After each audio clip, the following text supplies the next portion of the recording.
Hello everyone, now will start with the carcinoma of prostate. Carcinoma of prostate में सबसे पहले जो main आता है that is adeno carcinoma. That is the most common cancer in main. Adeno का मतलब होता है ग्लैंड, ठीक है। तो प्रोस्टेट हमें पता है कि वो एक ग्लैंड है, तो फिर इसीलिए adeno carcinoma is the most common cancer in main, ठीक है। जो इसकी ये जो कार्सिनोमा है ये कईयों में बहुत एग्रेसिव हो सकता है, ठीक है। कईयों में बहुत एग्रेसिव होगा, कईयों में ये सिम्टम ही नहीं शो करेगा, नॉन लाइक एसिम्टोमेटिक हो जाएगा। तो ये बहुत ही वेरिएबल इसकी सिम्टोमेटिसिटी है कि कईयों में बहुत एग्रेसिव हो जाएगा, कईयों में बिल्कुल भी सिम्टम शो नहीं करेगा, ठीक है। कईयों में क्या होगा कि जो ओल्ड एज वाले, वैसे ये ज़्यादातर ओल्ड एज में होता है, तो क्या होता है कि कईयों में जिनकी डेथ हो गई है तब जब उनकी ऑटोप्सी की गई तब हमें पता लगा कि अच्छा इसको तो कार्सिनोमा भी था, प्रोस्टेट कैंसर भी था, लेकिन उसकी जो डेथ हुई है वो प्रोस्टेट कैंसर की वजह से नहीं हुई, ठीक है। डेथ किसी और वजह से हुई है, हमने बस वो जब मर गया तब हमने ऑटोप्सी करके हमें पता लगा कि अच्छा इसे कैंसर भी था। तो कईयों में बिल्कुल भी नहीं पता लगता, लेकिन कईयों में बहुत ही एग्रेसिव हो जाता है, ठीक है। और ये जो कार्सिनोमा ऑफ प्रोस्टेट है ये 99%, ठीक है, ज़्यादातर मतलब ऑलमोस्ट ज़्यादातर ये जिनकी कैटेस्ट्रेशन हुई है, ठीक है, प्यूबर्टी से पहले पहले उनके अंदर ये कार्सिनोमा नहीं पाया जाता, ठीक है। पैथोजेनेसिस अगर हम देखें तो मेन सबसे पहले आते हैं एंड्रोजन्स, ठीक है। हमने पहले भी बोला था, जो हमने बिनाइन हाइपरप्लेजिया पढ़ा था तब भी हमने एंड्रोजन्स को बहुत ही ऊंचे दर्जे पे बिठाया था कि एंड्रोजन्स की वजह से एंड्रोजन डिपेंडेंट जो है प्रोलिफरेशन हो रही है स्ट्रोमा की और ग्लैंड्स की। तो यहाँ पे भी एंड्रोजन्स हैं। एंड्रोजन्स हम इसे कैसे रिमूव कर सकते हैं? एक तो है कि एंटी एंड्रोजन थेरेपी दे दें, दूसरा है जो रेजिस्टेंट होते हैं एएटी से। इसका क्या मतलब है? अब जिनमें एंड्रोजन्स की वजह से है ये प्रॉब्लम, तो उनको हम एंटी एंड्रोजन थेरेपी देंगे तो रिलीफ मिल जाएगा। लेकिन जिनके अंदर ये वाली प्रॉब्लम नहीं है, कईयों के अंदर क्या होता है कि एंटी एंड्रोजन थेरेपी जो है वो रेजिस्टेंट होते हैं उनके। क्यों रेजिस्टेंट होते हैं? हमने एंड्रोजन अगर हमने रिमूव करवा दिया या एंटी एंड्रोजन थेरेपी दे दी फिर भी रेजिस्टेंट है, मतलब कि एंड्रोजन जो है वो कहाँ पे काम करते हैं, किसके ऊपर लगते हैं जाके? एंड्रोजन रिसेप्टर्स के ऊपर। और फिर एंड्रोजन रिसेप्टर जो है रिस्पॉन्स देते हैं, यही हमने पढ़ा पिछली बार भी। तो अगर हमने एंड्रोजन को ब्लॉक करवा दिया by giving anti androgen therapy, ठीक है, लेकिन फिर भी कई लोग रेजिस्टेंट होते हैं और फिर भी वो वैसे ही बिहेव करते हैं, मतलब कोई फ़र्क नहीं पड़ता उनको। क्यों? क्योंकि उनके अंदर क्या होता है कि ये जो एंड्रोजन रिसेप्टर्स है ना, उनकी ज़्यादा प्रोलिफरेशन हुई है, इनके अंदर म्यूटेशन आई हुई है। तो एंड्रोजन है या नहीं है उससे फ़र्क ही नहीं पड़ रहा। अगर एंड्रोजन कम भी हो जाए तो ये जो एंड्रोजन रिसेप्टर्स हैं उनमें म्यूटेशन आई हुई है, उन्होंने रिस्पॉन्स दिलवाना ही दिलवाना, ठीक है। डिस्पाइट ऑफ द फैक्ट कि ये थेरेपी चल रही है, एंड्रोजन थेरेपी, ये ना भी हो तो भी एंड्रोजन रिसेप्टर्स जो है उनमें म्यूटेशन आई है जिसकी वजह से रिस्पॉन्स मिलेगा। सेकेंड जो चीज़ है हेरिडिटी मतलब फर्स्ट डिग्री रिलेटिव्स हैं उनके अंदर ज़्यादा होती है। इन्वायरमेंट जैसे कि जो अफ्रीकन अमेरिकन जो हैं उनके अंदर ये ज़्यादा हमें मिला है ये वाला कैंसर दैन कि जो एशियंस हैं, ठीक है। और लेकिन जो एशियंस हैं अगर वो जाकर अमेरिका वगैरह में सेटल हो गए, ठीक है, ऐसी कंट्रीज़ में सेटल हो जाए तो उनका रिस्क जो है वो ज़्यादा इंक्रीज़ हो जाता है बिकॉज ऑफ द डाइट में जो चेंजेस आ जाते हैं, ठीक है। तो that is environment and heredities first degree relatives, ठीक है। जिनके भाई को है या जिनके फादर को है तो that is first degree relatives में है, तो हेरिडिटी की वजह से उनको हो जाता है। Then it is acquired genetic aberration. Obviously genetic में प्रॉब्लम आई है तो ये तो मेन कॉज हो गया ना कार्सिनोमा का। बाकी सब तो चलो है कि हेरिडिटरी है, इन्वायरमेंट है, ये तो एक रिस्क फैक्टर जिसमें इंक्रीज हो गया, लेकिन जिसमें जेनेटिक एबरेशन हो गई वही तो मेन होता है ना। तो इसमें क्या होता है TMPRSS2 या ETS फ्यूजन जीन, याद कर लो, नहीं तो TMAP मतलब एक जीन है जो फ्यूजन जीन है। इसके अंदर क्या होता है, ये जो जीन है ये रेगुलेट होती है, it is regulated by androgen. तो एंड्रोजन से ये खुद रेगुलेटेड होती है, इसीलिए इसके फ्यूजन की वजह से आगे प्रॉब्लम्स आती हैं, ठीक है। देन मॉर्फोलॉजिकली हमें क्या दिखता है? मॉर्फोलॉजिकली हमें ग्रॉसली अगर हम वैसे ही देखें तो हमें कुछ नहीं कोई प्रॉब्लम नहीं दिखती है, ठीक है।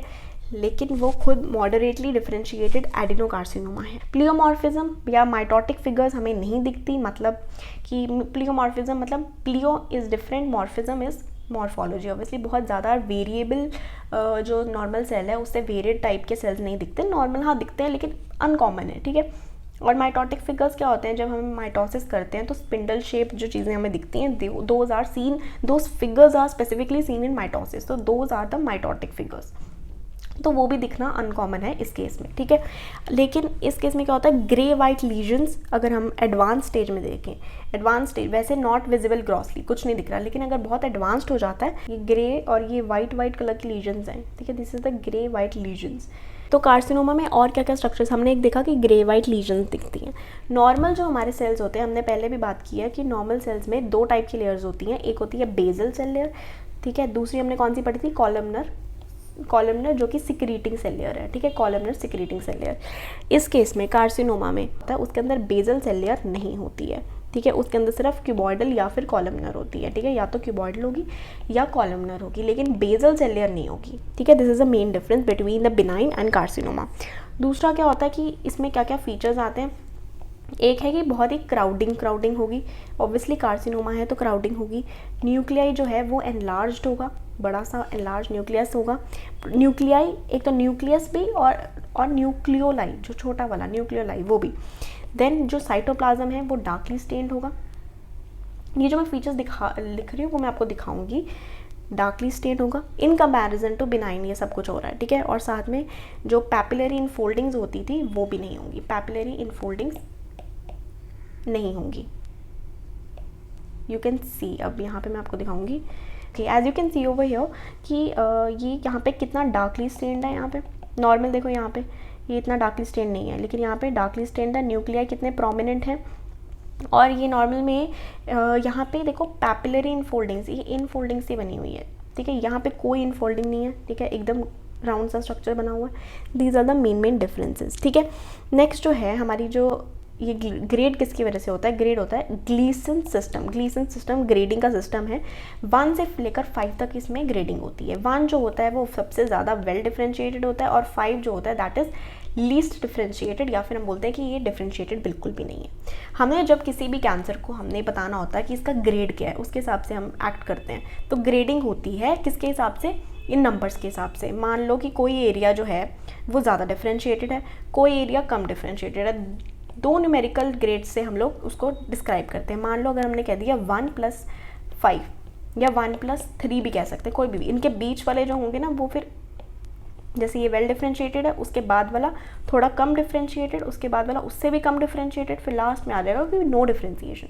तो 1+3 हो गया, मतलब कि कुछ एरियाज जो हैं वो डिफ्रेंशिएटेड हैं और कुछ एरियाज नहीं हैं, कम डिफ्रेंशिएटेड है। तो जो पहला वाला होता है ना, जो हम पहले में लिखते हैं, वो होता है डोमिनेंट पार्ट, मतलब जो ज़्यादा। अब कैंसर में ये तो है नहीं, जैसे हम मान लो कि ये पूरा प्रोस्टेट है, ठीक है, अब उसके इतने पार्ट में है 1 वाली मतलब वेल डिफ्रेंशिएटेड वाली, और इतने ये जो रिमेनिंग पार्ट है उसमें है कि नो डिफ्रेंशिएशन है। तो हम क्या करेंगे, जो पहला वाला जिसमें ज़्यादा है ये वाला, तो 1 पहले लिखेंगे और नो डिफ्रेंशिएशन वाला बाद में लिखेंगे, ठीक है। अगर सारे दोनों ही इक्वल हैं, मान लो आधा आधा है, तो भी हम ऐसे ही लिख देंगे 2+2 मान लो, या 3+3 कुछ भी, अगर सेम है तो। और अगर जो है पूरा का पूरा एक ही है, मतलब कि सिर्फ ये पूरा का पूरा ही वेल डिफ्रेंशिएटेड है, तो भी हम क्या करेंगे, वेल डिफ्रेंशिएटेड में 1+1। अगर पूरा का पूरा नॉन डिफ्रेंशिएटेड है तो 5+5। तो इस हिसाब से जो नंबर्स आते हैं उसके हिसाब से हम देखते हैं कि उसके ट्रीटमेंट में हमें क्या करना है, ठीक है। देन क्लिनिकल फीचर्स जो हैं अगर हम इसके देखें, जो अच्छा पहले जो फर्स्ट वाला है जो बहुत ही वेल डिफ्रेंशिएटेड है, उसका जो प्रोग्नोसिस होगा वो एक्सीलेंट होगा, एक्सीलेंट प्रोग्नोसिस। क्यों, और 1+1 जो 2 वाला ये वाला प्रोग्नोसिस जो होगा एक्सीलेंट होगा। लेकिन जो ये 5+5 मतलब बिल्कुल ही डिफ्रेंशिएटेड नहीं, ये भी नहीं, और मतलब पूरा का पूरा नॉन डिफ्रेंशिएटेड है, उसका जो प्रोग्नोसिस होगा वो पुअर होगा, पुअर प्रोग्नोसिस, ठीक हो गया।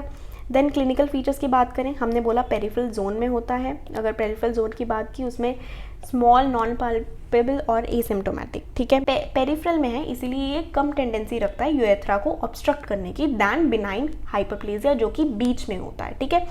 देन इन्वेजन हो सकती है, इन्वेजन कहाँ पे होगी, इन्वेड ये सेमिनल वेसिकल से कर सकता है, ठीक है, यूरिनरी ब्लैडर में जा सकता है, रेक्टम में जा सकता है, कहीं पे भी इन्वेजन कर सकता है। देन बोन मेटास्टेसिस, कार्सिनोमा है, मेटास्टेसिस कर सकता है, बोन मेटास्टेसिस कर लिया। डिटेक्शन के लिए एक एसे है PSA, that is prostate specific antigen assay. ये जो है प्रोस्टेटिक एपिथेलियम जो है उससे ये निकलता है, ठीक है, और ये कहाँ जाएगा, ऑब्वियसली सीमेन में जाएगा, ठीक है।